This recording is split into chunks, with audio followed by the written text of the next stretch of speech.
వేణి తెలుగు ఛానల్కి స్వాగతం. ఈరోజు మనం ధ్వనుల గురించి నేర్చుకుందాం. అసలు ధ్వని అంటే ఏమిటి, ధ్వనులు ఎలాగ ఏర్పడతాయి అని చెప్పేసి, అక్షరాలు ఎన్ని ధ్వనులు ఉంటాయి అనే దాని గురించి ఈరోజు క్లాస్లో మనం నేర్చుకుందామమ్మా. ఓకేనా? ధ్వని అంటే ఎలా ఏర్పడుతుంది? అసలు ధ్వని అనేది రెండు వస్తువుల కలయిక వల్ల, రెండు వస్తువులు ఇలా జాయింట్ చేయడం వల్ల ధ్వని అనేది ఏర్పడుతుంది. అయితే ధ్వని అంటే ఏంటి అంటే మనకి చప్పుడు లేదా శబ్దం అని అర్థం. చప్పుడు లేదా శబ్దము అని అర్థం. అంటే రెండు వస్తువులు ఇలా కలవడం వల్ల మనకి ఏం ఏర్పడుతుంది? శబ్దం అనేది వస్తుంది, చప్పుడు అనేది వస్తుంది. దాన్ని ఏమంటామంటే ధ్వని అంటాం. అయితే భాష విషయానికి వచ్చేసరికి ధ్వని అంటే నోటితో పలికేది అని అర్థం. నోటి వెంట పలికే ప్రతిదీ కూడా ధ్వనితో సమానం. అది భాషకు సంబంధించింది. అయితే మనకి ధ్వని నోట్లోంచి ఏ విధంగా వస్తుంది అంటే కరణము స్థానము కలయిక వల్ల, స్థానము కరణము కలయిక వల్ల మనకి ధ్వని అనేది ఉత్పత్తి అవుతుంది. స్థానము అంటే కదలిక లేనిది, కరణము అంటే కదిలేది.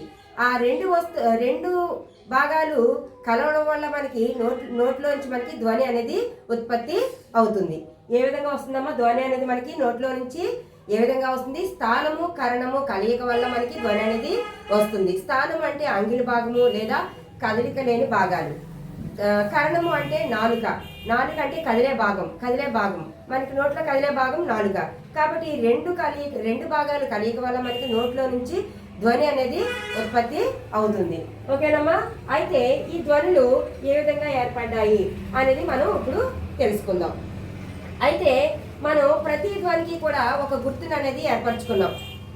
అంటే నోట్లోంచి ఏ ధ్వని వస్తే, ఏ చప్పుడైతే వచ్చిందో, ఏ ధ్వని అయితే వచ్చిందో దానికి ఒక గుర్తును ఏర్పరచుకున్నాం. ఆ గుర్తుని ఏం చేసామంటే అక్షరం కింద రూపు తెచ్చుకున్నాం. ఏ విధంగా?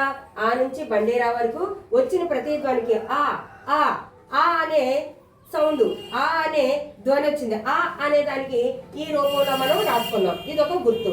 ఆ అనే దానికి ఈ గుర్తు, ఈ ఊ. అలాగా బండిరా వరకు కూడా మనం కొన్ని గుర్తులు అనేవి ఏర్పరచుకోవడం జరిగింది. ఈ విధంగా మనం అక్షరముల గుర్తుల పట్టికనే మనం వర్ణమాల లేదా అక్షరమాల అని చెప్పేసి అనుకుంటామట. ఏంటమ్మా? ఈ ధ్వని మన నోటి వెంట వచ్చే ధ్వని యొక్క గుర్తులు పెట్టుకున్నాం. ఆ గుర్తుల యొక్క గుర్తు అంటే అక్షరము. ఆ గుర్తుని ఏం చేసుకున్నాం? మనం అక్షర రూపంలో రాసుకున్నాం, గుర్తు కింద పెట్టుకున్నాం. ఈ అక్షరాల గుర్తుల పట్టికనే మనం ఏమంటామంటే వర్ణమాల లేదా అక్షరమాల అని చెప్పేసి అంటాం. అయితే కొన్ని అక్షరాల్లో ధ్వనులు ఉన్నాయి. ఎన్ని ధ్వనులు ఉన్నాయి? ఒక అక్షరంలో ఒక ధ్వని ఉంటుంది, ఇంకో అక్షరంలో రెండు ధ్వనులు ఉంటాయి, మరో అక్షరంలో మూడు ధ్వనులు ఉంటాయి. ఈ ధ్వనులు ఏ విధంగా వచ్చాయి అనేది ఇప్పుడు మనం తెలుసుకుందాం.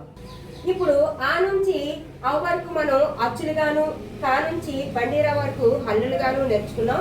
వీటిలేమో ఉభయాక్షరాల కింద చెప్పుకున్నాం. అయితే ఈ అచ్చుల్లోని అది స్వతంత్రంగా పలుకుపడతాయి. అచ్చులు అనేవి స్వతంత్రంగా పలుకుపడతాయి. కాబట్టి ఈ అచ్చుల్లో మనకి ఒకే ధ్వని అనేది వస్తుంది, ఒక ధ్వని మాత్రమే ఉంటుంది. ఏ విధంగా అంటే ఆ అనేది స్వతంత్రంగా ఉంటుంది కాబట్టి ఆలో ఆ అనే ధ్వని మాత్రమే ఉంటుంది. ఆ అనే అక్షరంలో ఆ అనే ధ్వని మాత్రమే ఉంటుంది.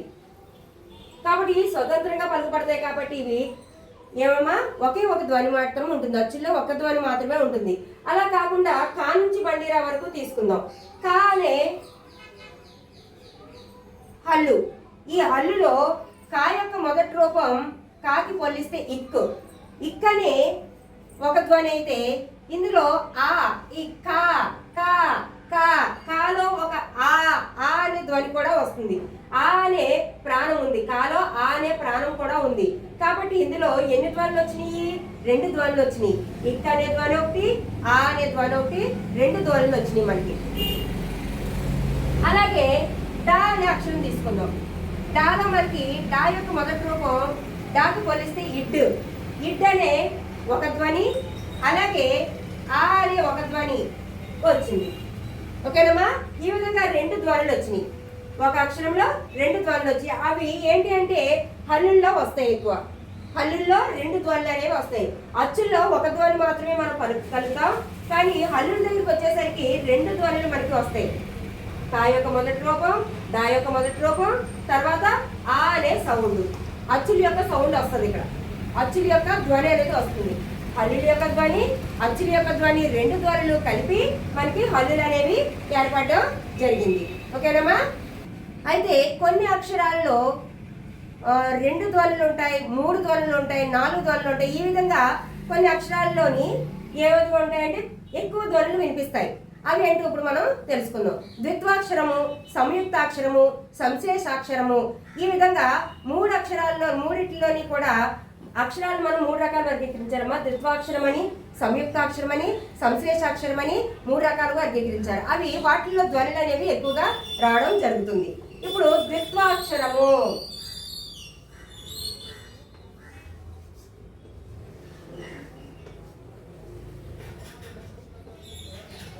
ద్విత్వాక్షరం అంటే ఏంటి? ద్విత్వాక్షరము అంటే ఒక హల్లు కింద అదే హల్లు ఒత్తుగా వచ్చి చేరితే దానిని ద్విత్వాక్షరము అంటారు. ఒక హల్లు, ఏదైనా ఒక హల్లు, ఆ హల్లు కింద అదే ఒత్తు వచ్చి చేరుతుంది కాబట్టి దాన్ని ఏమంటారు అంటే ద్విత్వాక్షరము అని చెప్పేసి అంటారు. ఏంటి అంటే ఉదాహరణ జా తీసుకుందాం. జా కింద జా ఒత్తు, జా కింద జా ఒత్తు. దీనిలో ఎన్ని ధ్వనులు ఉన్నాయో చూడండి. జా ఫస్ట్ అక్షరం ఏంటమ్మా? జాకి పోలిస్తే ఇజ్జు. జా యొక్క మొదటి రూపం ఇజ్జు. ఈ జా అనే హల్లు కింద మనం ఏం పెట్టాం? మళ్ళీ జా అనే హల్లుని పెట్టాం, ఒత్తుని పెట్టాం. ఇజ్ ప్లస్ జా, జా ఆ అనే సౌండ్ మనకు అచ్చు అనేది ఇందులో వస్తుంది. అంటే జా ప్లస్ ఆ. ఎన్ని ధ్వనులు వచ్చినాయి? ఇక్కడ 3 ధ్వనులు వచ్చినాయి. అంటే ద్విత్వాక్షరం దగ్గర మనకి ఎన్ని ధ్వనులు వచ్చినాయమ్మా? 3 ధ్వనులు వచ్చినాయి. అలాగే సంయుక్తాక్షరం,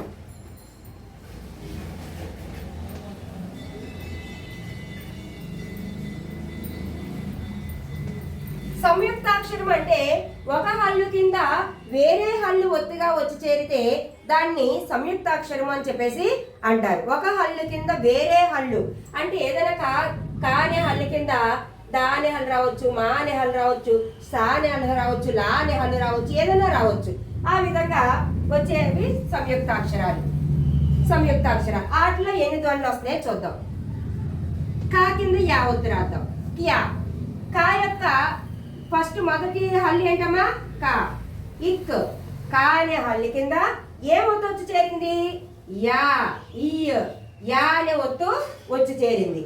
అలాగే కియా ఆ అనే హల్లు కూడా ఇందులో ఉంది. అంటే ఇందులో కూడా మనకి ఎన్ని ధ్వనులు వినిపిస్తున్నాయి? 3 ధ్వనులు అనేవి వినిపిస్తున్నాయి. అవునమ్మా? ఈ క్యా అనే సంయుక్తాక్షరంలో మనకి ఎన్ని ధ్వనులు వినిపిస్తున్నాయి?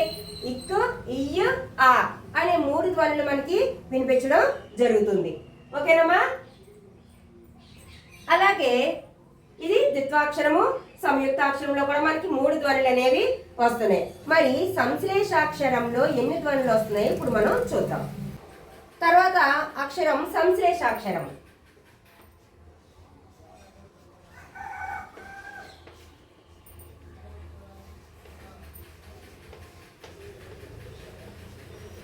సంశ్లేషాక్షరము అంటే ఒక హల్లు కింద ఎక్కువ హల్లులు, 2 లేదా అంతకన్నా ఎక్కువ హల్లులు వచ్చి చేరితే దాన్ని ఏమంటారంటే సంశ్లేషాక్షరం అని చెప్పేసి అంటారు.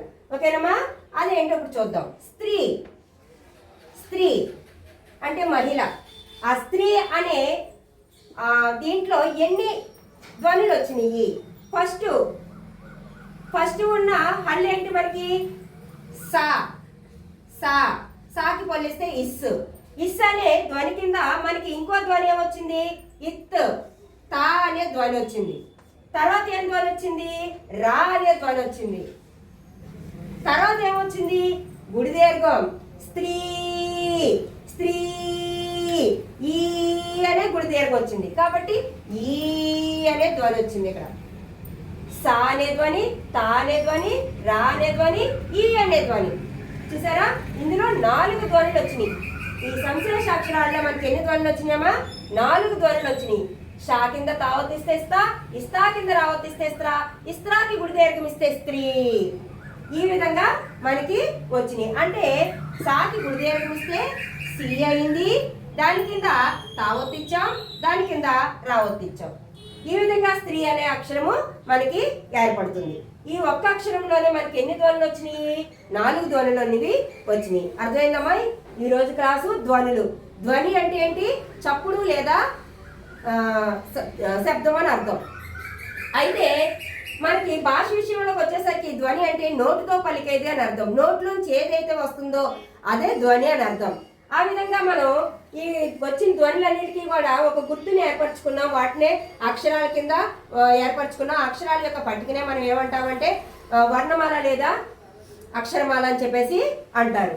ఆ విధంగా ఒక్కొక్క దాంట్లో చాలా ధ్వనులు అనేవి ఏ విధంగా ఏర్పడినవి మనం నేర్చుకున్నాం. ఏ విధంగా అచ్చుల్లో ఒక ధ్వని ఉంటే హల్లుల్లో 2 ధ్వనులు వస్తున్నాయి. అలాగే ద్విత్వాక్షరం, సంయుక్తాక్షరం, సంశ్లేషాక్షరాల్లో ఎక్కువ ధ్వనులు అనేవి వినిపించడం మనకి జరుగుతుంది. ఓకేనమ్మా, ఈ రోజు క్లాస్ మనం ధ్వనుల గురించి నేర్చుకున్నాం కదా. అయితే మీకు ఈ వీడియో నచ్చినట్లయితే లైక్ చేయండి, షేర్ చేయండి, అలాగే సబ్స్క్రైబ్ చేయండి. మరిన్ని వీడియోల కోసం బెల్ సింబల్ని యాక్టివేట్ చేసుకోండి.